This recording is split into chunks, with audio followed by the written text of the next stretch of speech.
Olá, bonitos, olá, bonitas, boa noite.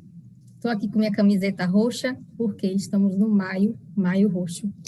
Se você não sabe ainda o que é, né, o Maio Roxo é um mês para falar sobre a conscientização, né, de várias doenças autoimunes, mas eu estou aqui para falar das doenças inflamatórias intestinais. E o que são as doenças inflamatórias intestinais? Quais sinais e sintomas? Vamos estar falando sobre tudo isso aqui nessa live. Eu sou Manuela, pode me chamar de Mani, sou do perfil aqui do Instagram chamado @descomplicando, e como convidada, a doutora Marta Machado, presidente da Associação Brasileira de Colite e Doença de Crohn. Doutora Marta, boa noite, seja bem-vinda. Boa noite, é um enorme prazer a gente estar essa noite nesse bate-papo, literalmente, para a gente conversar sobre as doenças inflamatórias intestinais. E conversar com a minha amiga Manu, eu chamo de Manu, é muito bom, porque ela consegue transmitir de uma maneira espetacular tudo que quem está atrás dos bastidores gostaria de ouvir sobre as doenças inflamatórias intestinais. Gratidão, doutora. Gostaria mais uma vez, né, de agradecer a Nestlé aqui pela oportunidade de estarmos aqui. E vamos começar falando, né, do maio. O que é o Maio Roxo? A senhora queria falar um pouquinho sobre o maio, doutora, para as pessoas, né, que não entendem o que são as doenças inflamatórias intestinais, o maio roxo, estarem compreendendo um pouco mais a importância desse dia a nível mundial? Com certeza. Então, Nestlé, muitíssimo obrigado por nos dar esse espaço, porque é justamente neste mês de maio que a gente promove, que nem a Manu falou, a conscientização das doenças inflamatórias intestinais. Então, eu gosto sempre de contar história, porque eu acho que é a maneira que a gente chega super perto de vocês contando histórias. A doença inflamatória intestinal era uma doença que cada um sofre sozinho dentro de casa. Então, era uma doença que ninguém falava, ninguém sabia, quem tinha doença ficava quieto dentro de casa. E no momento em que a gente se deu conta, no mundo inteiro, que é muito importante essa campanha, quebre os mitos sobre a doença. Vamos falar abertamente sobre essa doença. Vocês não têm ideia como novos casos surgiram no mundo inteiro. Então, numa reunião nos Estados Unidos, do Crohn Colitis, que é a fundação que nós representamos no Brasil, que é a ABCD, que vocês estão vendo, que é a Associação Brasileira de Colite e Doença de Crohn, o doutor Flávio Steinwurst estava representando o Brasil nessa reunião e o Flávio disse, gente, nós temos que ter o Dia Mundial. Então, você sabe que é um brasileiro que nos Estados Unidos disse, e que dia vai ser? Eles estavam no início de maio e disseram, vamos fazer dia 19? Então, opa, dia 19 de maio é o Dia Mundial das Doenças Inflamatórias Intestinais. E que cor? Que cor? Aí começaram verde, esperança, azul, rosa já tem mama, azul já tem próstata, amarelo já tem suicídio, já tem acidente, roxo. Na época, isso foi 2012. E aí a gente trouxe para o Brasil essa campanha, a ABCD fez a primeira campanha, muito sim, é o Dia Mundial, com umas camisetas, tentava incentivar grupos, ninguém sabia o que é Crohn, o que é isso. Hoje, nós comemoramos de 1º a 30, é o Maio Roxo, com inúmeras associações no Brasil, o que eu acho fundamental, conversar abertamente. E temos uma campanha que hoje, eu acho muito bacana isso, é a maior campanha do mundo. Nos outros lugares é dia 19. No Brasil, a gente faz o mês todo, iluminando praças, auditórios, o Senado vai ser de novo numerado. Quando era presencial, né, Manu, era muito bom. A gente fazia eventos em universidades, em ambulatórios, em igreja, na praça, onde for. E agora virou virtual. E até nós estávamos comentando, o ano passado, a Nestlé também, em super parceria com a ABCD, a gente fez o primeiro virtual também no Maio Roxo. Então, de novo aqui, de novo virtual, mas quem sabe o ano que vem vai ser presencial. Então, muito obrigado, Nestlé, essa parceria é fundamental.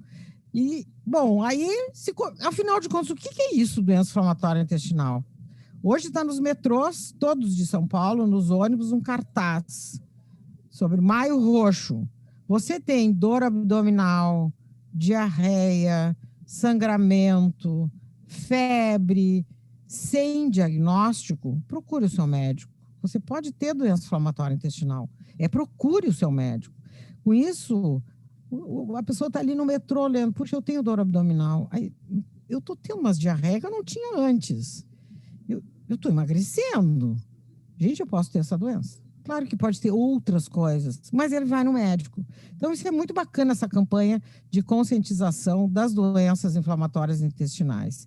Que quando a gente fala isso, tem 2 nomes, que é a doença de Crohn e a retocolite ulcerativa, que são doenças inflamatórias intestinais. Aí a Manu vai me perguntar, mas doutora, qual é a diferença? Então, afinal, tem Vou mesmo. Crohn, retocolite. Existem alguns pacientes que têm uma forma que a gente diz colite não classificada, a gente não sabe bem ainda, que tem o intestino grosso inflamado, umas características quando a gente olha e diz, olha, isso aqui é um tigre. Não, é um gato. Então, às vezes o aspecto é parecido e a gente não sabe bem. A gente chama uma colite ainda não classificada. Mas quando a gente fala doença de Crohn, já começa um nome complicado, né, gente? Para que esse nome? Por que não é doença de Silva, de Machado, de João? Doença de Crohn, por quê? Porque em 1930, o Dr. Crohn estava presente nos Estados Unidos, numa equipe cirúrgica, que eles viam muitas úlceras no intestino, na parte fina, que se chama ilho terminal. E essas úlceras, que nem afta na boca, que é uma inflamação, perfuravam, esses pacientes eram operados. Então, ele resolveu, em 1930, escrever numa revista super importante até hoje, que é a New England Medicine, que uma ileite terminal. E o nome dele era o primeiro autor e ficou a doença de Crohn. Então, a doença de Crohn é uma doença inflamatória, é uma inflamação.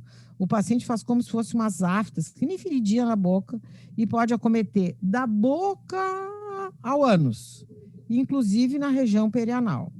E pode ter manifestações que depois a gente conversa fora do aparelho digestivo. Articular, dor nas juntas, ocular, inúmeros lugares, porque essa célula inflamadinha, ela circula, gente.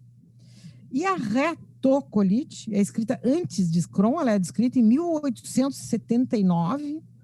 É uma doença que o nome já diz reto. O que é isso, reto? Por que não é torto, né? Reto é o finalzinho do intestino. Ela começa ali, por isso o nome retocolite, é uma colite, ela é mais superficial, o Crohn pega quase todas as camadas, e a gente coloca o aparelho, que depois nós podemos até conversar sobre o exame, e a gente já vê a inflamação. Alguns pacientes têm só no reto, às vezes só do lado esquerdo, e às vezes todo o intestino grosso, mas é uma doença restrita no intestino grosso, mas também pode ter manifestações extraintestinais. Então, assim, já deu uma aula, viu, doutora? A senhora já, com todo o seu discurso do maio, já ensinou também sobre o que é. Porque daí é bacana, porque tu imagina, a pessoa não se sente sozinha, sabe, Manu? De forma alguma. E eu acho que é uma das coisas que o paciente mais quer, chegar no médico e ter o diagnóstico, né? Que nem sempre a gente consegue esse diagnóstico de uma forma tão rápida, né? Pela questão dos sintomas, sinais e sintomas, até mesmo que a senhora acabou de trazer, que são de tantas doenças, uma simples diarreia pode trazer todos esses sintomas, né? Uma virose e tudo mais. Então, sim, é complicado chegar ao diagnóstico, por isso a importância de um profissional especialista, né, realmente na área, um gastroenterologista, coloproctologista que entenda de doença inflamatória intestinal, para sim chegar ao diagnóstico correto. Perfeito. Doutora, também, eu sempre digo assim, começa a se observar, porque não é porque amanhã de manhã tu acordou com uma diarreia que tu tem isso que nós estamos conversando. Não, é crônica, então, é crônica. É crônica, normalmente o critério de diarreia crônica é mais de 4 semanas de diarreia. Aquela diarreia que dá vontade de correr para ir ao banheiro, né? E a gente não consegue segurar. E dá muito cansaço, fadiga, desânimo, perde o paladar, não quero comer. Então, fiquem ligados nesses sintomas, porque realmente, como a Manu falou, muitas doenças dão esses sintomas. E às vezes o paciente fica postergando, ou fica achando, não, isso é de uma coisa que eu comi, isso é porque a minha sogra está lá em casa e me dá dor de barriga, isso é porque eu estou comendo demais. Ansiedade, né, doutora? eu tô fazer aquela nervoso, prova, sabe? E aí vai empurrando, o próprio médico que não conhece muito vai achar, não, ele já chega dizendo que é do nervosismo. Então, isso eu acho que dá uma frustração enorme, a gente chegar num consultório médico com esse cardápio de sintomas e o colega dizer, não, isso não é nada, isso é demais, nervosismo. doutora. Eu posso É ruim. até falar de mim, né? Que no caso eu demorei 7 meses para ter meu diagnóstico, que foi Foi rápido. rápido?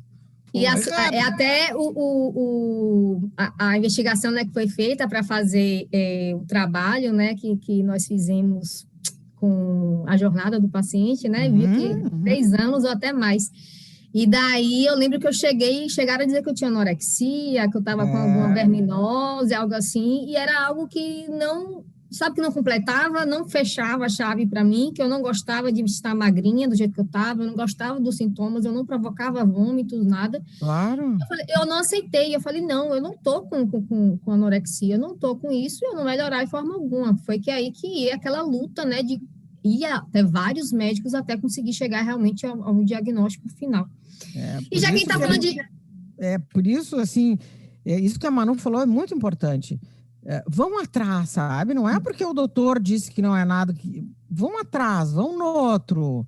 Hoje eu digo, o paciente ele tem informação dentro de casa com o doutor Google. Claro que às vezes atrapalha, mas hoje eu digo o paciente que ou que não tem o diagnóstico ou que já tem, só um pouquinho, liga e assiste as lives da Manu, da BCD, de vários grupos do Brasil. Vocês dão um show de padrões alimentares, de remédio, de novos remédios. A gente chama o pessoal para participar da consulta pública, fala sobre a doença, fala sobre os remédios, quer dizer, só está em casa sozinho e sem informação quem realmente não quer. A gente tem que respeitar, é óbvio, cada um tem a sua personalidade, mas não fiquem agarrados num diagnóstico que não é nada quando vocês têm todos esses sintomas que a Manu falou, sabe? Doutora, e já que a gente falou de sinais e sintomas, tudo mais, o tratamento. O pessoal perguntou muito aqui, qual seria o tratamento para a doença inflamatória intestinal, né? A doença de Crohn, a retocolite, é um tratamento único? Qual seria o tratamento para as doenças inflamatórias intestinais? Então, eu acho que vamos dar um pouquinho de marcha ré, assim. Primeiro a gente está conversando sobre uma doença inflamatória, a gente diz imunomediada, porque a causa exata não se sabe, isso já dá uma frustração, mas como, doutor? Então, a gente diz que é uma doença que tem vários fatores envolvidos, sabe? Fatores genéticos, que tem vários já marcadores genéticos, o fator da microbiota intestinal, que houve com as bactérias que a gente tem no nosso intestino, que elas ficam desequilibradas e as bactérias agressoras tomam conta, eu digo, os bandidos chegaram. O fator alimentar, certamente essa nossa mudança do padrão alimentar. Tem o doutor Cláudio Fiocchi, que vai nos falar sobre o nosso FOPAD, ele vai nos dar uma aula do futuro, é bem legal essa aula dele. Ele fala de uma maneira brilhante, eu estava numa aula com ele, que ele disse assim, todos aqui que estão sentados, tinha 3.000 médicos dentro de um salão, vocês têm o potencial de ter doença inflamatória intestinal. Aí todo mundo ficou assim, por quê? Porque o ser humano foi feito para comer carne uma vez por semana e fazer de preferência uma alimentação por dia, na época das cavernas. Hoje, nós comemos os alimentos geneticamente modificados, comemos os alimentos com muito conservante. Olha a carne, gente. A carne a vácuo dura 5 meses. O que é isso, gente?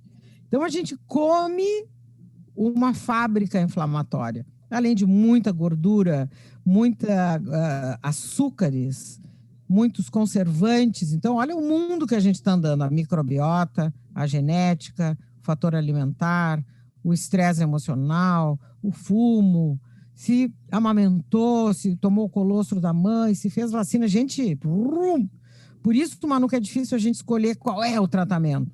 Então, a gente parte para o diagnóstico. O diagnóstico, a gente faz uma conversa bem boa, que nem a Manu contou como é que ela foi no médico. Existem exames de sangue que a gente já consegue ver os marcadores de inflamação, que é o PCR, VSG. A gente já faz todo o perfil nutricional desse paciente. Deixa eu ver como é que estão suas vitaminas. A vitamina B12, como é que está a sua vitamina D, o ferro, a albumina, a gente vai tendo padrões de como é que está a nutrição desse nosso paciente, para a gente ficar muito ligado que a nutrição é fundamental. É que nem a gente diz, não adianta alimentar um cadáver. Então, a gente precisa ver bem como é que está a nutrição desse paciente, que ele vai ter uma muito melhor resposta ao nosso tratamento. Então, a gente tem também hoje um exame nas fezes, que se chama calprotectina fecal, que é um marcador nas fezes que existe um processo inflamatório. Normalmente, quando está acima de 250. Então, vocês imaginem a Manu. A Manu foi no doutor e disse, doutor, eu estou com diarreia, eu estou com dor abdominal, eu estou emagrecendo.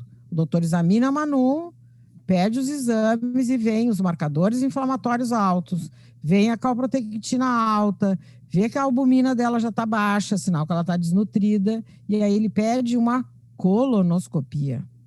A chance de a gente já fazer o diagnóstico ali é muito grande, porque a gente examina o lugar que mais tem doença inflamatória intestinal, que é no intestino grosso e no íleo. Então, é super importante. Este exame, a colonoscopia, o correto, o nome é ileocolonoscopia. O médico precisa entrar no íleo terminal. É fácil? Não, não é muito fácil em alguns pacientes, porque tem uma válvulazinha que a gente tem que passar todo o intestino grosso e entrar nessa tripinha fina, que é o íleo terminal. Então, às vezes, dá uma frustração no paciente, o paciente chega com dor, com diarreia. Doutor, eu já fiz a colônia, eu não vou fazer de novo. Deixa eu ver seu exame. Pá, o colega não entrou no íleo terminal. Vamos ter que fazer de novo. Então, a colonoscopia é a nossa grande arma. E claro que tem todo o intestino delgado, que são de 6 a 8 metros, que a gente acaba examinando com outros métodos de imagem. Tomografia, ressonância, ecodoppler. E temos a endoscopia digestiva alta. Então, vocês veem que a gente acaba fazendo o estadiamento da boca ao ânus. Então, a gente já sabe, Manu, esse paciente tem Crohn, esse tem retocolite. Aonde que é a doença? É na boca? Fora a cápsula endoscópica, né, doutora? Que realmente tem casos que não tem que fazer realmente a cápsula. Sabe, Manu, nada contra, eu acho muito bom. O problema da cápsula, eu acho 2 enormes, 2. Fora o custo, que é muito caro, porque é uma cápsula, tem que engolir a câmera da Globo. O custo é muito caro. E nós temos a enteroscopia, que agora, bom, vai entrar no rol, já está a cápsula. O problema da cápsula, ela é maravilhosa, mas tem 2 problemas que eu acho importantes. Um, que a gente não consegue biopsiar. A gente tem a foto de uma erosão. O que é isso? E a outra, que às vezes o paciente tem áreas de estenose na doença de Crohn. Esse ponto que atrasa. Aí fecha o calibre, toma a cápsulazinha, que é uma câmara, tamanho de um comprimido de Tilenol e fica trancada naquela área que tem a cinturinha ali, entendeu? Então tem que compreender bastante, né, o tipo do fenótipo da doença, né, se ela é estenosante, antes de ter certeza, né, de fazer. Tanto que meu caso, a minha né, estenosante, perfurante, a minha é tudo. Eu entrei na fila acho que 10 vezes para escolher a doença. E aí a minha médica da época, ela não pôde fazer, ela falou, poxa, teria um exame muito bacana que talvez ajudasse, mas eu não posso fazer em você porque você tem um fenótipo estenosante da doença. Claro, então a cápsula é muito boa, para diagnósticos iniciais é muito boa, mas aí eu acho que fica assim fora da grande maioria das pessoas que podem fazer esse exame. E hoje em dia é só privado, né, sistema privado. E também, Manu, se tu for ver, assim, é uma exceção só ter ali no meio, entendeu? Claro que existe, mas não é o comum. Então, a gente fez o diagnóstico com tudo isso que a gente conversou, e aí eu vou dizer, olha, Manu, tu tem doença de Crohn, isso que tu já falou aí, de caráter estenosante, de inflamatório. Eu preciso saber aonde é a tua doença, a gravidade dessa doença. Tem doença leve, moderada ou é grave? Então, aonde é a gravidade, o que tu está sentindo, todos os exames que tu já fizesse. Depois de tudo isso, é que nem o quebra-cabeça que a gente vai montando. Aí que a gente escolhe o tratamento. Porque... Não é, doutora? Não é fácil assim, não é simples dizer, ó, seu tratamento vai ser esse. Tá vendo, gente? Eu fiz a pergunta para você ver, doutora Marta, até agora eu não consegui responder, porque não é simples. Tem que juntar cada pecinha, né, doutora? Avaliar A mais B mais C para poder compreender qual o tratamento que ela vai indicar, né, para você, e isso, por ser uma doença multifatorial, não é só a gastroenterologia que vai entrar, tem as outras profissões também, né, como a parte da nutrição, psicologia, enfim. Continue, doutora. Então, vocês estão vendo que não é fácil, eu preciso saber tudo isso na minha cabeça. Aonde é o lugar, a gravidade, o que tu sente, como é que estão os seus exames, os marcadores inflamatórios, se tu tá, o teu status nutricional. O que tu tem além disso, dona Manu? Ah, doutora, eu sou diabética. Opa, eu vou ter que cuidar com os remédios que eu vou te dar. Olha, eu tive um problema, sei lá, tive câncer de mama, eu vou ter que cuidar também. Então, que outras doenças além dessa? Que idade que tem? Que idade que será que tem esse nosso paciente que nós estamos conversando? Ele tem 4 anos de idade ou ele tem 89? Porque é uma doença que hoje a gente sabe que dá em todas as faixas etárias. Tem inúmeros ambulatórios já de pediatria de doença inflamatória intestinal. Está se tendo um pico muito grande na população de idosos, porque a população vai envelhecendo, ou envelhece com a doença, ou pode surgir no período do envelhecimento da pessoa. Então, tudo isso, que idade tem, que comorbidade, qual é o passado, qual é a gravidade. E aí a gente vai unindo essas peças para escolher qual é o melhor tratamento. Para a gente conversar de remédio, a gente tem a linha das mesalazinas, sulfasalazinas, temos os corticoides, os imunossupressores, a azatioprina, ciclosporina, o metotrexate, e depois nós vamos subindo degrau por degrau. Temos as terapias biológicas, que elas são reservadas para aquele doente com doença moderada a grave, com falência do tratamento convencional, ou quando a gente logo identifica fatores de mau prognóstico. E tem também as pequenas moléculas que se chama tofacetinib, que chegou há pouco tempo no Brasil para retocolite. Então, vocês veem, a gente pode falar vários MABs, infliximab, adalimumab, ustekinumab, certolizumab, vedolizumab. Então, o paciente fica, quem é esses MAB, doutoras? Isso são as terapias biológicas. Então, vocês estão vendo aqui o cardápio, que nem chegar no restaurante e escolher se vai comer carne de sol ou um churrasco de picanha aqui de Porto Alegre, né, amiga Manu? Então, a gente tem que conhecer ou a acarajé da Bahia. Acarajé é uma beleza. Conhecer o meu paciente. Aí sim a gente vai procurar o máximo escolher o melhor remédio, o máximo explicar para esse meu paciente. Eu preciso ter um paciente junto comigo, com uma decisão compartilhada. Pergunta para o seu médico: doutora, eu vou ter que tomar muito tempo esse remédio? Esse remédio vai fazer mal para mim, doutora? Eu vou poder engravidar se eu estiver tomando esse remédio? Tirem todas as suas dúvidas. Sabe por quê? Porque se a gente toma um remédio que começa, esse remédio, não sei, não está me fazendo bem, vão largar. E isso é muito ruim, o abandono do tratamento. E aí a gente não sabe se a doença progrediu porque ela ia progredir ou progrediu por um tratamento inadequado. Verdade, então, doutora.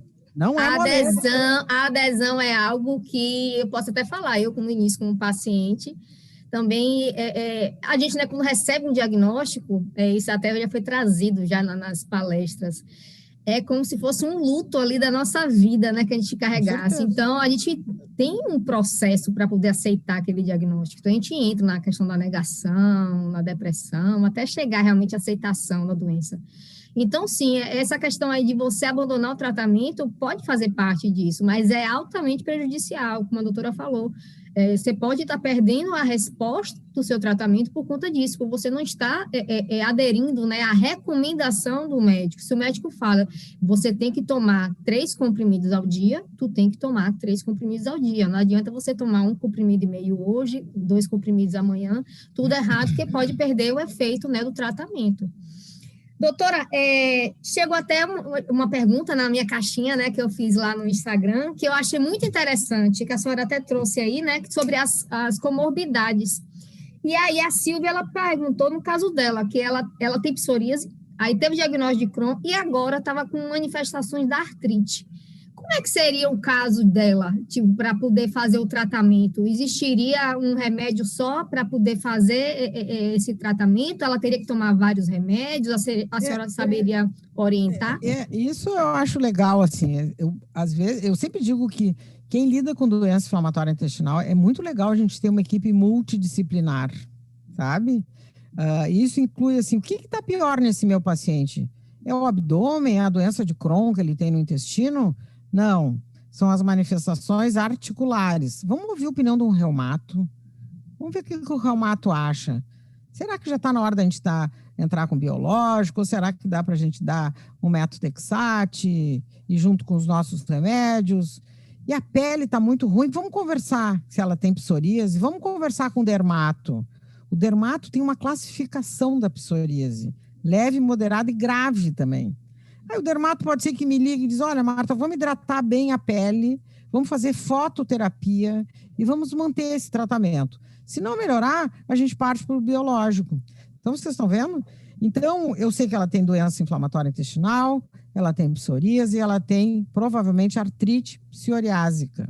Eu vou conversar com o reumato e aí nós vamos escolher, dentro do arsenal terapêutico, por exemplo, das terapias biológicas, qual que vai pegar bem o meu Crohn e a psoríase. Então, assim que a gente faz, sabe? Mas eu acho que é bem legal a equipe multidisciplinar. Sabe? Com certeza, casos como esse mesmo mostra, né? E eu sempre digo, sabe quem é o cacique onde a doença é mais grave? Eu sempre digo, olha, tem um paciente que o problema muito dele é uveíte, o olho inflama muito. E aí eu ligo para o oftalmo e digo, olha, tu que é o cacique agora. Quando ele começar a piorar do intestino, eu sou a cacique. Então, é legal essa harmonia multidisciplinar, porque a gente vai trocando ideias. Será que já está na hora do biológico? Será que tem essas outras coisas antes?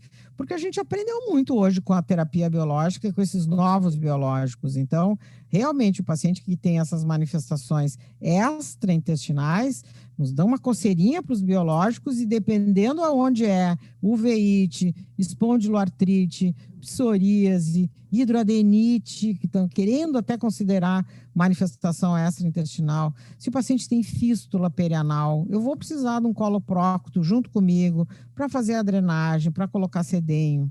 Eu preciso de um cirurgião, quando eu sou clínica, quando o paciente precisa fazer uma cirurgia. Vamos combinar depois da cirurgia como é que nós vamos tratar esse paciente. Vocês estão vendo, gente? Não é moleza. Mas eu quero dizer uma coisa muito certa para vocês, que o paciente bem tratado, a vida volta a ficar normal. Alguns andam numa estrada meio esburacada até chegar no asfalto, mas chega, né, Manu? Alguns com certeza, eu sou um caso sério disso, da estrada esburacada, né, doutora? Eu com 18 anos de diagnóstico, né? Já tenho 18 anos de Crohn, aí já uso bolsinha. Então, eu já passei por muita coisa. Eu sei que teve anos bons, anos ruins, e lidar com a doença inflamatória é isso, altos e baixos. Vai ter fase boa, fase ruim, mas não quer dizer que eu não posso ter uma vida boa, né? Apesar de todos os problemas que eu carreguei. O negócio que, assim, eu acredito que aquilo dali vira uma pedrinha no meio do meu caminho. Eu não preciso estar colocando dentro de uma sacolinha e estar carregando o tempo todo aqui nas costas, sabe? Claro. Então, eu não fico o tempo todo rememorando essas fases ruins da minha vida, sabe? Mas servem, sim, de aprendizado. E aí, tu falou da questão da importância, né, do multidisciplinar, né, que é bastante, e aí até comentou a questão de conversar com os outros médicos, e até lembrei de um ponto aqui, que teve um paciente que eu fui falar com relação a isso, ele disse, mas eu não tenho o telefone do meu médico.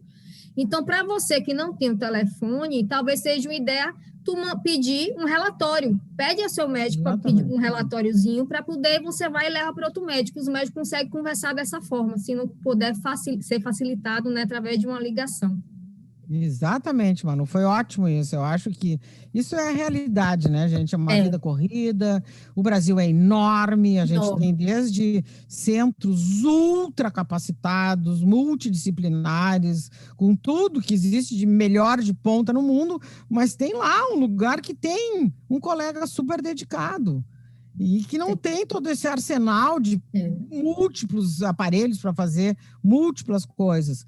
Então, pede para esse colega um relatório, sabe? Sabe o que eu digo, Manu, para os pacientes? Faz uma pastinha, sabe essas pastinhas? Eu tenho, mostrei esses dias. Gente, eu amo minha pastinha, amo minha pastinha. Essa pastinha é tudo. Eu vou dar 2 exemplos para vocês dessa semana, que eu acho bacana isso, sabe? Chegou o paciente Y, chegou, sentou lá no meu consultório, disse, olha, doutora, eu tenho Crohn há 3 anos, eu não estou muito bem, eu vim ouvir uma segunda opinião, porque eu estou inseguro, tal. eu vou lhe contar da minha doença. Ele conta da doença, ele conta o que ele está sentindo. E eu que a minha pastinha, doutora. Ai, gente, a gente abre a pastinha, a primeira colonoscopia, os exames, a tomografia, o que remédio que ele usou, o que ele ficou bem, o que ele não gostou. A segunda colonoscopia, por exemplo, lá vem a mucosa cicatrizada. Gente, tudo ali. Eu fechei a pastinha e disse, eu sei o que eu vou lhe dar. Facilitou demais, né, doutora, a sua vida? Depois entra o XYZ. Boa tarde, boa tarde. Tudo bem, doutor? Tudo bem. O que houve com o senhor?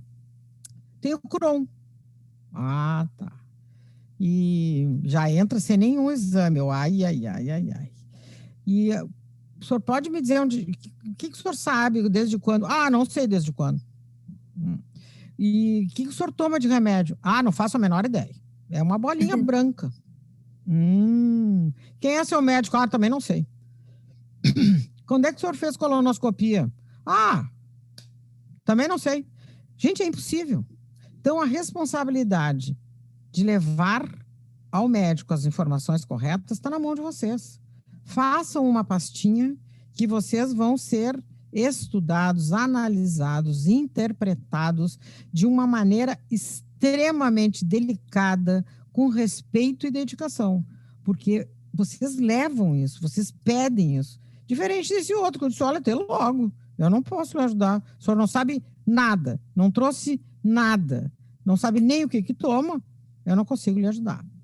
Então, isso é importante, sabe? Essa organização, isso é bem bacana. Isso é outra praia, que nem eu digo. Vou dar até uma dica, doutora, aí, para esse paciente aí que não sabia dar informação nenhuma.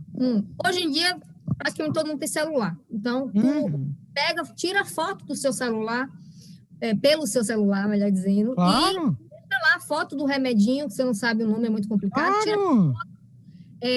Se você consegue acessar a Drive, joga para o Drive foto do laudo do exame, foto do seu remédio. Se você não gosta de celular, pega um caderninho, anota o nome, anota do que ano que você teve, que sintoma você teve, né? A questão do diário da doença, do diário alimentar, né, doutora? A questão do diário alimentar ajuda tanto, gente, na questão do plano alimentar, né? A gente vai falar mais para frente de alimentação, mas é algo que você precisa ter. Não tem como prescrever uma alimentação para você se você não sabe nem quais são os sintomas que você sente com determinado alimento, né? Então, tudo isso tem que ter. Realmente, a gente precisa fazer a nossa parte para o profissional também poder nos ajudar mais, né, doutora? Claro, e é outra... O clima da consulta é um respeito absoluto, porque assim como você que fez a pastinha vem me procurar... E eu tenho ciúme de minha pastinha, viu? Não, essa pastinha eu amo. Quando chega com a pastinha, eu digo, deixa essa pastinha e mostra lá para quem está na sala de espera. Realmente, a pastinha, a gente usa o símbolo da pastinha, mas é no que for. Hoje em dia, no celular, tu leva até a data de certidão de nascimento tua. Então, é muito bacana isso, sabe? É importante. Eu acho que é uma maneira de organizar a sua doença na sua cabeça, de aceitar, e tu organiza quem está junto. Quem está junto contigo. Então, isso é muito legal, sabe, Manu? E eu acho que isso é o empoderamento também da sua doença. Porque não adianta a gente ficar desinformado. Eu sempre digo que eu quero um paciente que saiba mais do que eu. Ele chega no consultório e me faça perguntas completamente adequadas. Que aí eu vejo que ele, não, só porque ele está se metendo com o que ele tem.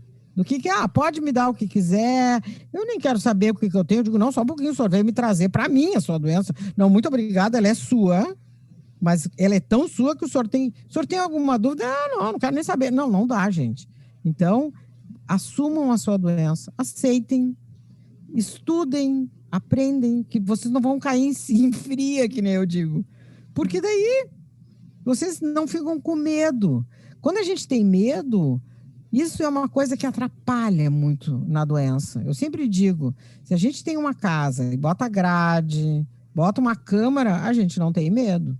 Agora, se deixa tudo aberto, tu passa a noite inteira esperando que o ladrão vai entrar. Então, essa relação médico-paciente de confiança, de entender a sua doença, e vocês procurarem as informações o máximo possível, que tá aí os grupos pelo Brasil inteiro, gente. Então, só não se informa quem não quer hoje em dia. Nem que seja o básico, né, doutora? É muito interessante o paciente saber, para poder explicar o que é que você tem. Eu tenho uma doença, assim, no intestino. Por mais que, assim, como paciente, enfermeira, né, eu sei que teve uma época que eu não queria investigar tudo, né? Falei assim, eu quero saber o que é que eu vou morrer, se isso... Não queria, tá? A gente não precisa aprofundar esse ponto, mas você saber quais são os sinais e sintomas, você saber o básico é extremamente essencial. E já que a gente está falando de diagnóstico e tratamento, né, doutora? E o paciente, quando recebe esse diagnóstico, ele vai para ir para o consultório médico quantas vezes ao ano? Ele só vai uma vez no ano só e acabou? Ele só vai no diagnóstico? Como é que é essa questão aí da manutenção, né, do tratamento, das consultas, a periodicidade? Como é que seria? Vocês vão ver que eu vou me repetir sempre da mesma maneira. Então, quem é o meu doente? Ele tem doença leve, moderada ou grave.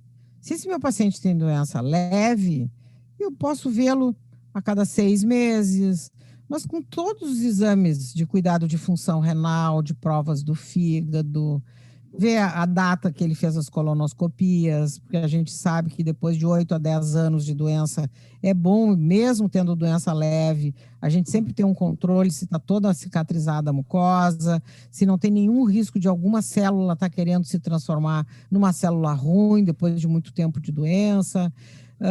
Então, eu vou dizer para esse meu paciente que ele pode vir, quem sabe, a cada 6 meses. O paciente com doença moderada, olha, eu quero lhe ver daqui a uns 3 meses. E eu preciso cuidar com os remédios que eu estou lhe dando. Eu preciso ver que o senhor está bem, sim. Porque às vezes o paciente acha que está bem.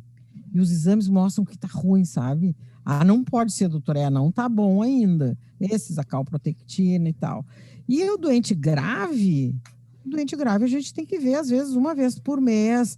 Tem que, às vezes, internar o hospital, que a gente consegue, às vezes, ver melhor, ter mais domínio se o doente está grave, se ele está muito desnutrido. Às vezes tem que internar o hospital para melhorar a nutrição desse paciente, fazer todos os exames, fazer remédios endovenosos dentro do hospital. Então, vocês estão vendo que pode ser a cada 6 meses ou a cada 20 dias. Depende se a doença é leve, moderada ou grave. Mas sempre tem que ter um acompanhamento médico. Eu estou vendo ali no nosso canal aqui de conversa que tem a Joelma Dias, coloca, eu vou te puxar as orelhas, Joelma. A Joelma coloca que eu estou 1 ano sem ir ao meu tratamento, sem tomar, eu imagino, sem tomar. Não, sem ir nas consultas. Eu já falei com ela. Sem ir ao tratamento. É por causa da questão da Covid. Aí eu falei, olha, nem que seja uma vez no ano, eu fui agora, né? Precisei fazer atendimento, né, com o médico, que a gente precisa.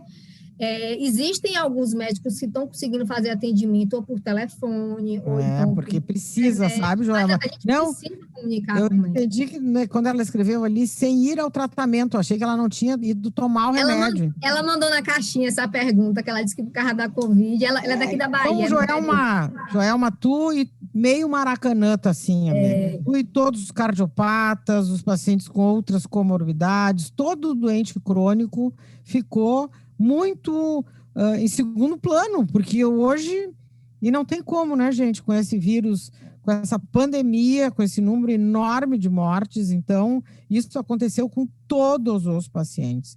Mas eu acho que agora, lentamente, a vacina chegando, procure o seu médico, ou tem algum contato com ele, já pergunta se está na hora de fazer os exames de revisão, se está na hora de fazer algum outro exame, já para ir programando. Porque eu acho que esse susto, todo mundo fez isso, Joelma. Não, o que eu entendi é que tu não tinha feito tratamento. Isso ela não é doida, eu puxo as orelhas dela se ela largar o tratamento. Não podem parar o seu tratamento. Não podem parar o seu tratamento, porque a gente vê que a doença perde o controle, fica muito mais difícil de tratar, porque daí nós vamos ter 2 problemas.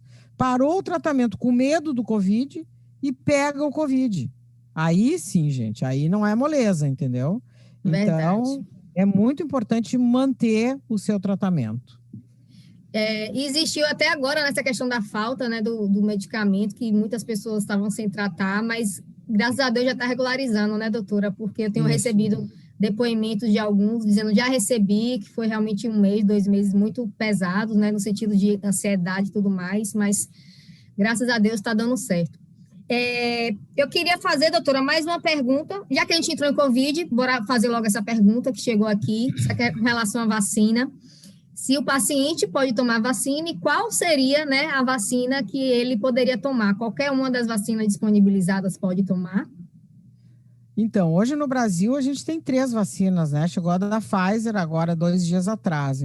Nós temos a do Butantan, a da Oxford e temos agora um lote pequeno que veio da Pfizer.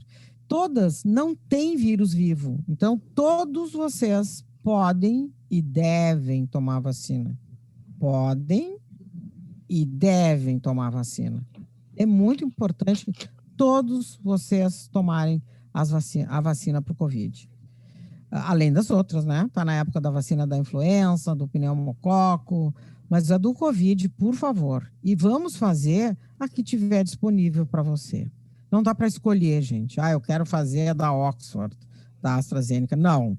Eu acho que o que parece é que todas as vacinas são muito parecidas na sua efetividade final. A gente já vê na Europa o número de internações hospitalares caindo drasticamente. Israel voltando a ter uma vida completamente normal, com o domínio desse vírus, com a vacinação em massa da população. Então, vamos se vacinar, vamos fazer a que tiver disponível no seu estado, no seu município, onde você está. E agora está começando justamente os grupos de comorbidades. Então, pode ser que vários de vocês se encaixem agora por estarem usando drogas imunossupressoras, drogas de terapias biológicas. Então, fiquem atentos a isso, porque não é só ter a doença. É só dizer que eu tenho retocolite, eu vou ser vacinado. Não. Tem que ter a receita do médico utilizando drogas imunossupressoras ou biológicas. Tem que ter um relatório médico comprovando a sua doença. Eles estão querendo até que esse relatório médico seja dos últimos 30 dias, não adianta levar de 1970 o relatório médico. Eu acho bom, como é uma confusão esse nosso enorme Brasil, levar alguma coisa que comprove a doença, porque eu não sei como é que o técnico que está lá fazendo a vacina vai conseguir interpretar isso, sabe? E os pacientes que retiram remédios no SUS, imunossupressores ou biológicos, levem a guia do SUS. Isso eu acho que vai ajudar muito também, sabe?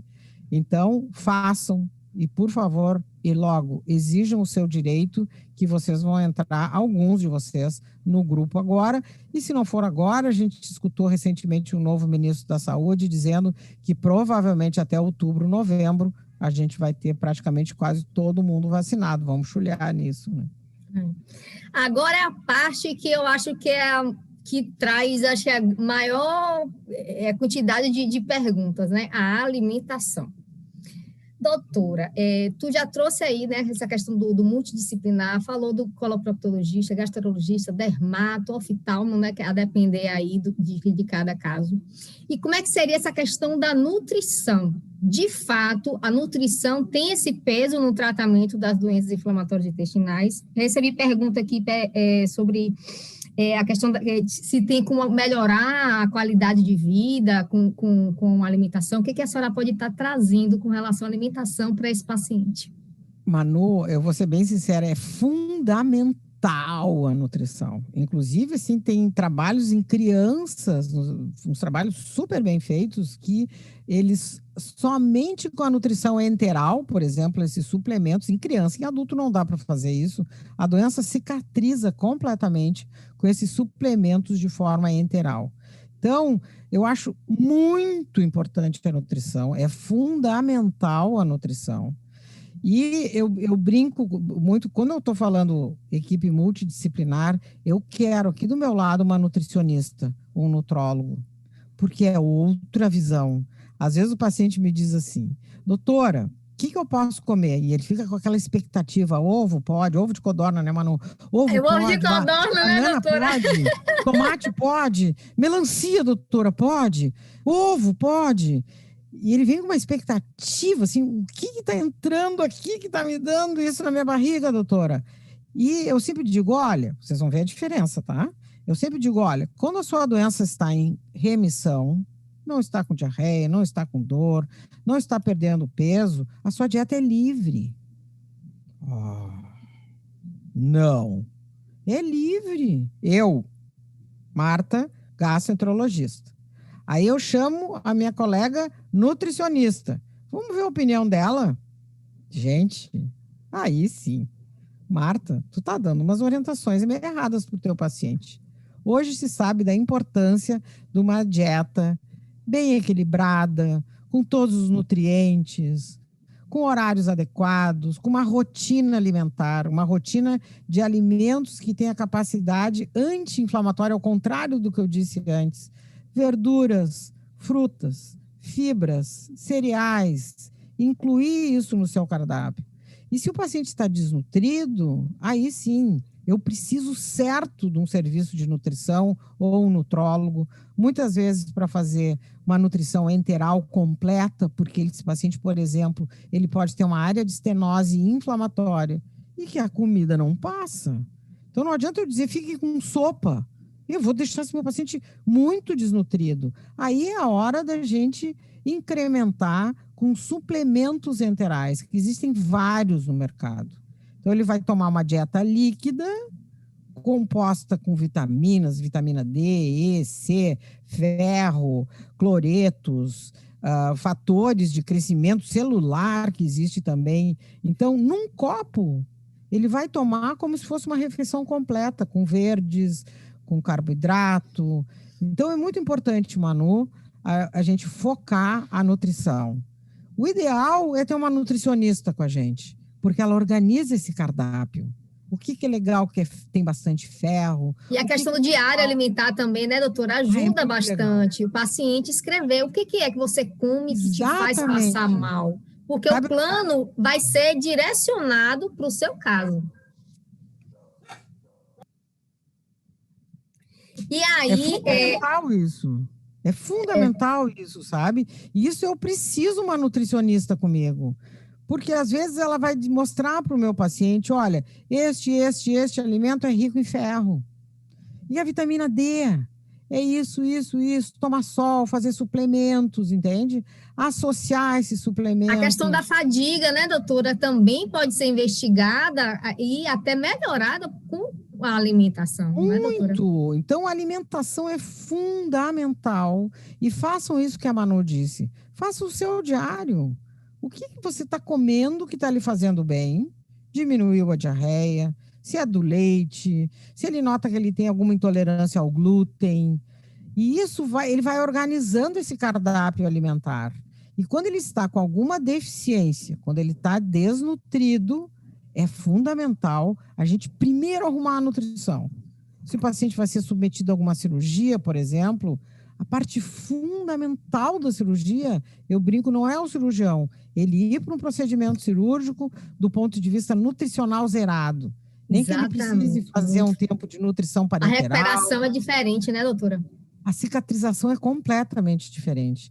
Então, a nutrição é um dos pilares mais importantes no manejo. A gente sabe, inclusive, que pacientes desnutridos, com albumina baixa, a terapia biológica nem funciona bem.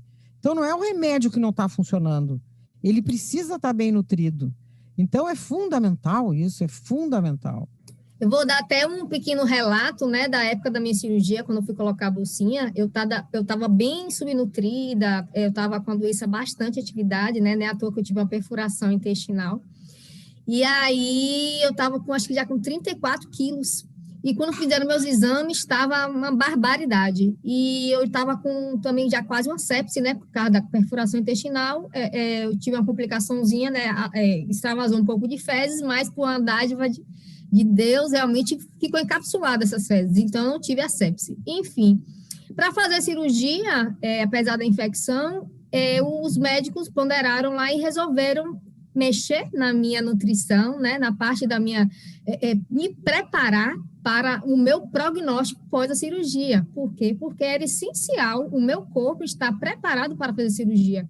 porque se eu tivesse feito a cirurgia debilitada do jeito que eu estava, eu poderia nem ter sobrevivido, né, diante de uma cirurgia de grande porte, que ia ter que abrir minha barriga, né, tirar um pedaço do intestino que estava comprometido, limpar o abdômen, enfim. Então, esse preparo que foi feito com alimentação, com suplemento, tudo foi extremamente importante no procedimento cirúrgico e na minha recuperação.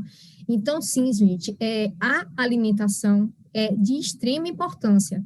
E por mais que às vezes você chegue, eu quero retomar minha vida de volta, o que eu tinha, mas às vezes o que você tinha, o que você estava fazendo, era totalmente errado. Não é à toa, né, doutora, que os estudos têm mostrado que a alimentação ocidentalizada, né, que essa alimentação só com fast food, com muitos alimentos industrializados, que a gente mais desembala do que descasca, é o que também influencia na quantidade de casos, né, doutora?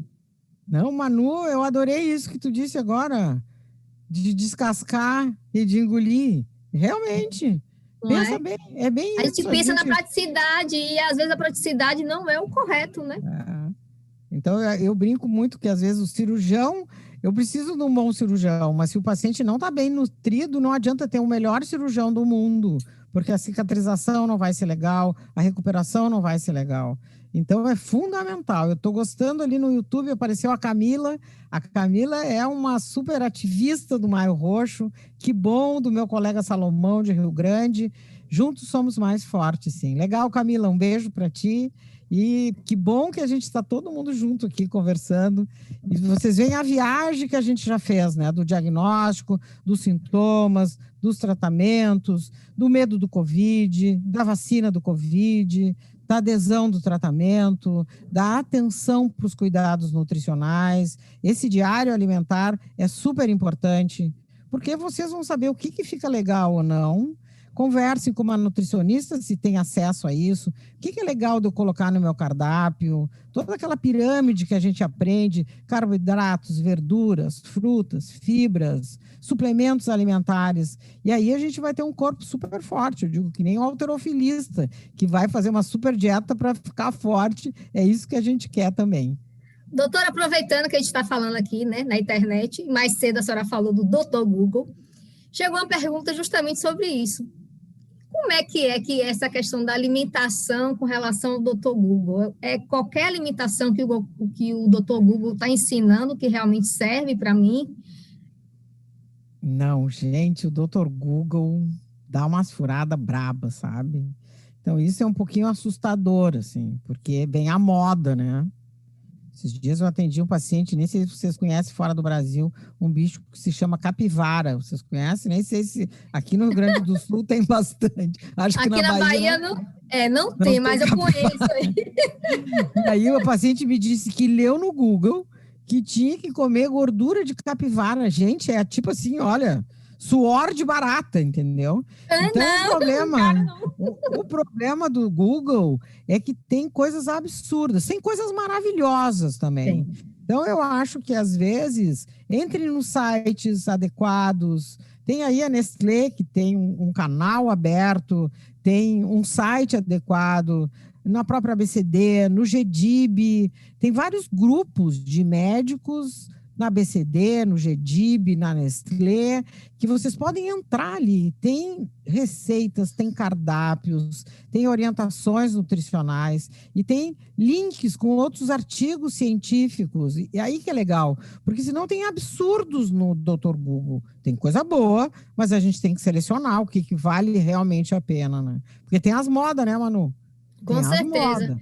Até uma moda que às vezes eu vejo que aparece e que o gastroenterologista não gosta, a questão de chás. Chega muitas perguntas para mim com relação a isso, ao uso de chás, né?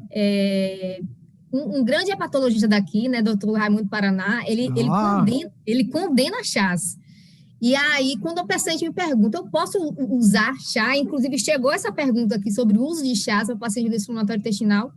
Assim, eu pessoalmente não faço uso de chás, né? Se eu uso chá, é algo esporádico, né? Nem uma vez ao mês. Mas, para concluir, a última pergunta, antes da gente nos despedir, a live passou tão rápido. Como é que seria, doutora, essa questão do uso de chás no paciente do inflamatório intestinal? Então, tudo eu acho que é medidas, gente. Por exemplo, chá verde, os chineses, no protocolo de doença inflamatória intestinal, interessante isso, eles colocam chá verde. Porque existem essas outras medicinas, que a gente chama assim medicinas alternativas, né? Em que a gente sabe, por exemplo, que o chá verde tem um alto poder anti-inflamatório. Só que é uma xícara de 100 ml. O que acontece? Às vezes o paciente toma 5 litros de chá verde. E aí ele vai ter diarreia do chá verde. E o problema do meu colega Raimundo, que eu gosto muito desse patologista aí da Bahia, é que existem inúmeros chás extremamente tóxicos. E nos Estados Unidos tem um alerta enorme do número de pacientes que tiveram falência hepática por chás, que a gente não tem nada do ponto de vista científico. Então, é claro, aquele paciente que gosta de um chá de camomila, de um chá verde, de um chá de erva doce. Aqui no Rio Grande do Sul, a gente toma muito chimarrão, que é um chá. Então, tudo na medida certa, numa quantidade adequada, não tem nenhum problema.